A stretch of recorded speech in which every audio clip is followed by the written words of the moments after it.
ధ్యాన మార్గం కూడా ఇదే.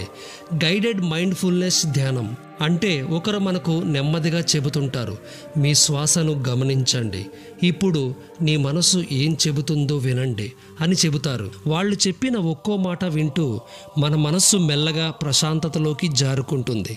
ఇది మాటలతో జరిగే శాంతి ప్రయాణం లాంటిది. వాళ్ళు చూపే దిశలో మనం మనలోకి ప్రయాణిస్తాం. అందుకే దీని పేరు గైడెడ్ మైండ్ఫుల్నెస్ మెడిటేషన్ అని అంటారు.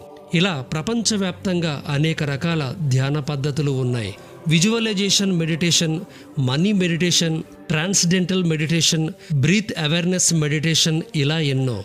అయితే వీటన్నిటి మార్గం వేరైన లక్ష్యం మాత్రం ఒక్కటే.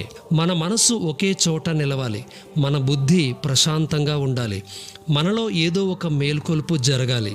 ఏ మార్గమైనా సరే మనలో మంచితనం పెరిగితే అదే గొప్ప. ఎవరు నేర్పారు అనే ప్రశ్న కాదు,